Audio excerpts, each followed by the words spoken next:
आप देख रहे हैं SDM न्यूज़। हर सच्ची खबर के लिए जुड़े रहिए SDM न्यूज़ से।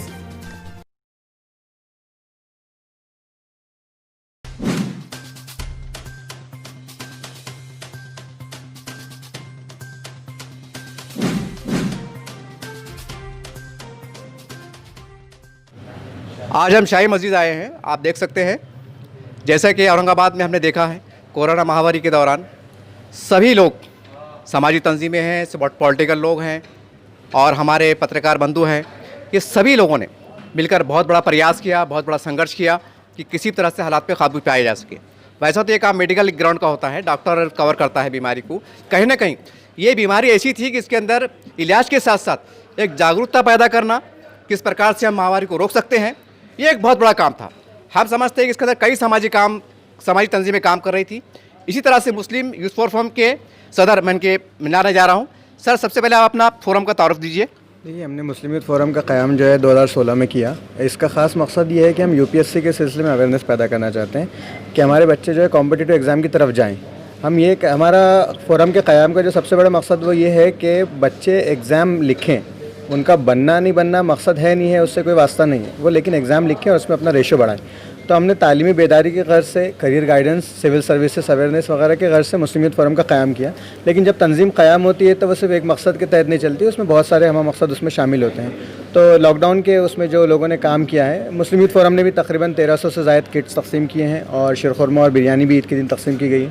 अभी हमने जो प्लान किया है कि स्कूल्स जब चालू होंगे तो हम स्टूडेंट्स के अंदर, क्योंकि एक तलबा तंजीम है, इसकी हैसियत से हम तलबा में जो है नोटबुक, पेन वगैरह भी स्टूडेंट्स के तकसीम करने का प्रोग्राम रखते हैं अभी। सर, जैसा आपने बताया कि आपकी जो एजुकेशन के माध्यम से आपने काम किया है, तो मेरा एक सवाल आपसे ये है कि घाटी है, MGM है और यहाँ पर कई विवादित मसले सामने उभर के आए। क्या ऐसे कितने मसाइल को आपने हल किया?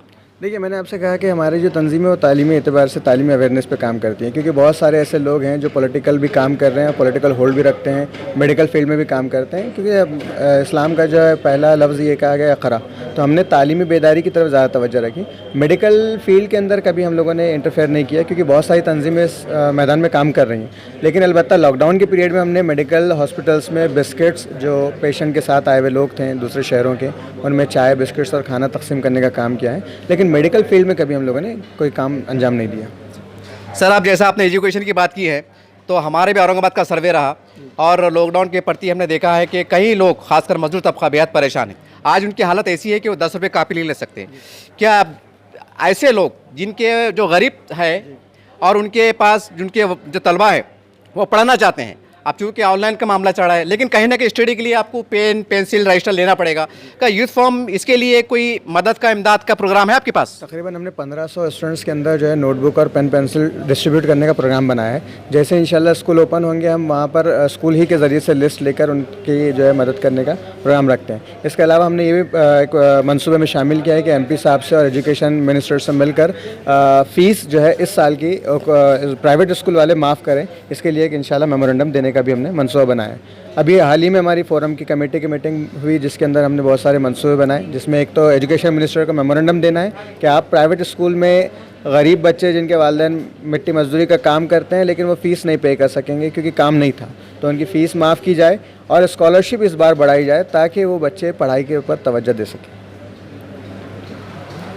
सर, मेरा एक सवाल आपसे और है कि ऐसे लोग जो कहीं ना कहीं, अब जैसा हमारे पास देखा गया है कि मुसलमानों में तालीम के बारे में ज़्यादा अवेयरनेस नहीं पाया जाता, अगर उनको कोई तकलीफ़ होती है, चाहे एडमिशन के बारे में हो या उनकी जैसा कापी, किताब, पेंसिल, जो भी उनकी दीगर अशिया होती है, लाजमी अशिया होती हैं, इसके लिए कहीं ना कहीं अगर कोई आपसे मदद लेना चाहे तो कोई आपका दफ्तर, कोई आपका ऑफिस या आपका कॉन्टैक्ट नंबर है? जी, देखिए, सबसे पहले तो मैं कहूँगा कि ये बात बिल्कुल गलत है। मुसलमानों में तालीमी बेदारी नहीं है। वसीमा शेख ने साबित किया कि वो डिप्टी कलेक्टर बनी है, अंसार शेख ने साबित किया वो जो है कलेक्टर बना है, नूर और सलमान ने साबित किया वो सिविल सर्विसेज में टॉप आए हैं, शाह फैसल ने जो है UPSC में फ़र्स्ट रैंक लाया और जुनैद ने जो है कश्मीर से वो सेकंड आया। तो मुसलमानों में तालीमी बेदारी अब नहीं रही, ये कोई सवाल नहीं है। मुसलमानों में तालीमी बेदारी आई है, बस इतना है कि उसको सही रास्ते या सही ट्रैक पे कैसा लाया जा सकता है, कैसे उनको सही अंदाज में उनकी रहनुमाई की जा सकती, कैसे उनके करियर काउंसलिंग की जा सकती, कैसे उनके जहनी एतबार, जहनी सलाहियतों के एतबार से उनकी रहनुमाई की जा सकती, ये इंपॉर्टेंट है। अब हमारे से राब्ते के मामला ये है कि बीड़ बाईपास पे हमारा दफ्तर है मुस्लिम यूथ फोरम का, आदर्श होटल के पास। अगर वहाँ से कोई आना चाहे वहाँ आ सकते हैं, या आकिब खान जो है जनरल सेक्रेटरी हैं, रोशन गेट पे रहते हैं, उनसे कांटेक्ट कर सकते हैं। मुजम्मिल पटेल हैं जो टाकलकर सोसाइटी में ऑफिस है, वहाँ उनसे कांटेक्ट कर सकते हैं। मेरा नंबर भी मैं कह रहा हूँ, अगर कोई भी तालीमी मामलात में हमसे रब्ता करना चाहता है, मेरे नंबर पर कॉल कर सकता है 9588428455।